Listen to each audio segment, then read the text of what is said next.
Welcome back. Hi, my most immaculate people. We are starting another page. So, if you were here for the last series, which is part 1 and 2 of Letting Things Go, and you know the immaculate candle's already lit if you came from that series, welcome. This is part 3. However, we're not talking about letting things go anymore because that was one page, part 1 and 2. We're moving on to escaping anger and sadness because that's a little bit more of a general topic. I mean, everybody can deal with letting things go, but they go hand in hand. Therefore, I felt like I should share them around the same time / in the same series. So if you're not down, then you're totally welcome to.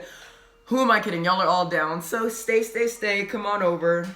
Let's do some chatting. Like I told y'all, not doing any cuts, edits, or anything like that. So you're dealing with raw Sydney, the most intricate person alive. Intricate? No. Interesting? Maybe. I don't know. So escaping anger and sadness. How about we get into this, okay? I still don't have an intro and outro yet. I'll probably have one by the end of this video.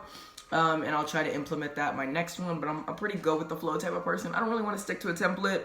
But if you guys want a little bit more consistency, I can see what I can do. Picky bastards. Oh, she cursed.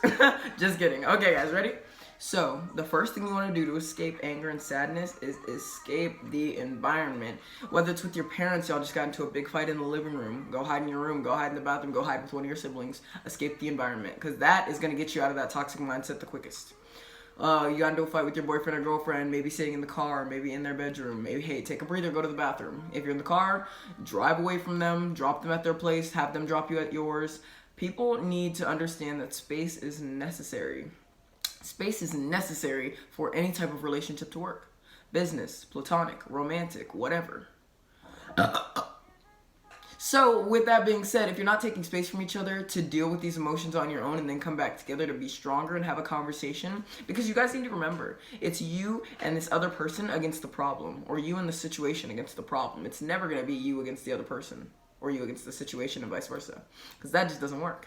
Y'all are trying to solve this and compromise this. So, let's focus on it. The problem. With that being said, after you can escape the environment, you want to understand the emotions that are present within you. So with this part, you have to be hyper self-aware. So being mindful and self-aware is something that I've always been. I've gotten a lot better with it over the past few years, but what I like to do is I like to use my mindset of NEP. Is what I'm saying or thinking necessary, educational, positive, or factual? If it doesn't fall under one of 4 of those categories, I'm not going to say it, let alone think it, because that's not a positive thing. And as we know, the universe takes positive input and brings out positive output in return. So if you want negative, you spew negative. If you want positive, you spew positive. And for me, I love that positive return. So I'm forever going to be positive towards you guys and towards myself. And inner positivity is key, guys. I'm not just talking about what you say to other people. You have to love yourself and appreciate and be positive towards yourself as well. You can't look at yourself in the mirror and tear yourself down every single day. What is that going to do? What is that going to do for you? Other than make you hate yourself. Your nose is beautiful. Your acne scars are normal. Your stretch marks? Delicious. Delicious. How is somebody going to tell you that stretch marks are ugly? Sorry, I stretched my skin in a way you didn't approve of. Just suck it. Anyway, sorry, let me not get out of pocket. Let's stick to the journal, ladies and gentlemen. So understanding your emotions that are present, like I said, mindfulness. You have to be in your own head asking, why do I feel this way? How does the other person feel right now? What did I do wrong in this situation? Because we love to point the finger, but what I love to do is point the finger at myself first and say, what did I do wrong and how could I handle that better? And then I look at the other person after. So handle those emotions present. Try using those template questions.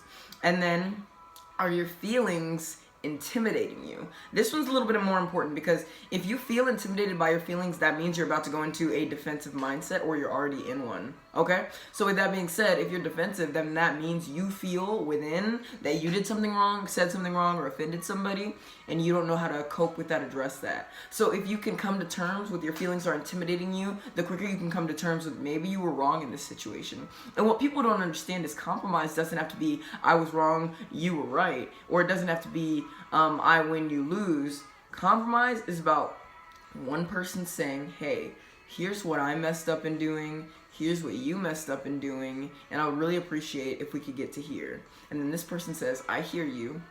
I agree with what you said in this aspect. I feel like you messed up here, and I feel like I messed up here. So now let's get here. And that is how you open up a dialogue. You don't open up the dialogue pointing the finger saying, you're wrong, you're wrong, you're wrong. You don't say, no, no, no, no, no. You say, hey, let's talk. Where can we start? With that being said, a follow-up for that one is, why are your feelings intimidating you? And what is making you defensive? What is the key thing? Maybe you said something, or maybe your partner called you out on something that in the moment you were just definitely like, no, no, no, no, you're wrong, you're wrong. But now that you have some time to yourself, and now you've had some time to think, you're like, was I wrong in that aspect? Did I speak too quickly? I do that all the time. I'm guilty. So, with that being said, why are you defensive? Now, let's keep it going. If you're not defensive in this scenario, which means you think you're right, which is more often where I stand on the spectrum, if you think you're so right to not get defensive, you should be able to just laugh it off. Like, if you're not laughing the situation off, then you definitely did something wrong, or you've created a distaste in somebody else's mouth.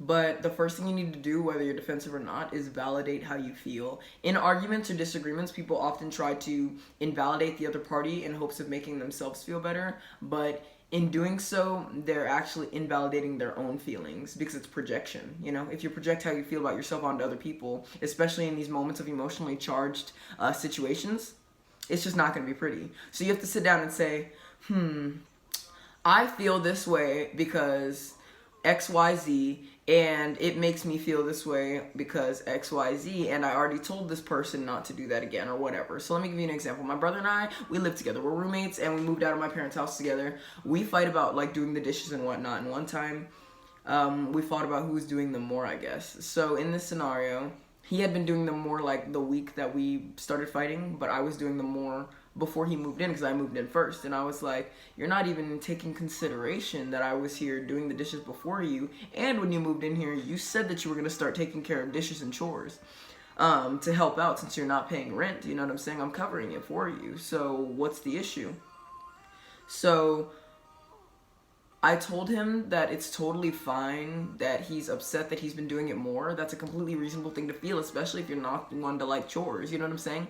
But he can't attack me for something we agreed to prior, because that's making me feel like he didn't mean what he said earlier. Does that follow? You see how I kind of worked out that whole situation in my head? Yes, it was somewhat of a hypothetical, far-fetched fiction, but I hope it drew a little bit of a better picture for you. So after you validate how you feel, you have to validate how the other person feels, and you have to understand it's okay to disagree. It's okay to agree on disagreeing. Just say, hey, we see this situation differently. My boyfriend and I see politics differently. That's fine. We agree to disagree, because politics shouldn't determine our entire relationship. But validate how the situation might need time to marinate. And with that being said, situations just need time to simmer off. I got into an argument with my dad about washing my car, or his car, and I didn't want to wash his car because I grew up with him yelling at me on, you know, how to wash the car perfectly. And I have a literal gag reflex every time somebody tells me to wash my car, because of the trauma I had as a kid, having to stand out in Texas 90-degree weather, scrubbing tires that my dad literally refused to see were clean. So he and I got into a little spat about that. And the first thing that I did was block him. I was like, nope, I can't deal. I need space. I need to breathe. I need to validate how my feelings are. I need to validate your feelings, and then we can come back stronger. But in the moment, I needed to realize we needed time to have space. So I just blocked him. And although that wasn't the most mature thing, my dad and I are both very hot-headed people, and if we talk while we're angry, we're not going to get anywhere. And me knowing that is just more self-awareness. So with that being said, I completely stand by my decision. People may call it childish for you to block people. It's the most healthy thing you can do for yourself. It's just childish because people don't want to feel like they did something wrong at the end of the friendship. So they're trying to make you feel bad by sucking you into some, well, you never told me why, or you didn't do this. I told you the entire friendship. I told you the entire relationship. So for you to say that I wasn't informing you and I kind of left abruptly is completely wrong, and I'm just not going to stand for it. And along with you saying that, that just proves that you're a liar and manipulator that I shouldn't have around in my life, because all you try to do is drag me down and send me negative vibes. So I'm moving on. You're in my past. Bye. And if you don't know how to let go of people, go check out the letting people go videos right before this. Is part 1 and 2. So with that being said, once you marinate on the situation and take space, just focus on other things, you know. Go start to clean something. Cleaning my closet is my most recent project. You know, clean your bedroom. I'm sure your bedroom looks decent, but right now, because it's quarantine, but go ahead and get on the ground, start scrubbing that floor. Go to work, you know, pick up another job. For me, when I was living with my parents and I needed to get away, I just started working a frick ton. 2 to 3 jobs at all times, So, focus on your studies. If you're not in school right now or you're not taking summer classes, just go on the internet and look things up. Maybe the BLM movement, you know what I'm saying? Maybe look up sexism, racism, homophobia, xenophobia. Learn about things that you don't know about or things that interest you. Maybe go check out a psychology book, sociology, whatever, human relations. So with that being said, you need to shift your attention maybe to social media, entertain yourself with a YouTube video like this one, or maybe go to TikTok if you want to, you know, educate yourself on Black Lives Matter pretty easily by just swiping. Listen to music, make a new playlist, find your favorite songs, blast them while you clean. Start crafts, start a project, cleaning project, maybe make something or sew a pillow. There are so many things you can do, and just set goals for yourself. First thing in the morning, maybe make a list of things you need to get done just so that you can have a more open schedule. More concise, concrete schedule, but it'll open up your opportunities. Because when you wake up first in the morning, you're groggy, you're tired, you think, oh, what does today have in store for me if you're not working? But you can make things in store for you just by making a little list. With that being said, guys, that is how to escape anger and sadness. It's a lot of objectively looking at the situation, and it takes a lot of maturity and time, okay? It's something you can master. It's something you definitely have to practice. Time and time again, each situation, how did I affect this person? How did they make me feel? Am I validating my feelings? Am I validating their feelings? You have to think of all these factors before you open that dialogue again, because it's just going to get messier and messier if you don't, okay? So with that being said, you guys, that's all I have for you on this series. As of right now, I hope you are enjoying part 3, and I hope you guys come back for more, because I love making content for y'all, and I'm so sorry that I'm not on TikTok anymore, but y'all said y'all want longer videos, and I hope raw, uncut Sydney for 12, 15 minutes is good enough for y'all, okay? So with that being said, check out the bio, check out the other videos, and please comment if you want me to do something specific. Comment questions for my upcoming Q&A about myself, and let me know if you want anything, okay, guys? Have a great day. The Immaculate Candle and I say peace.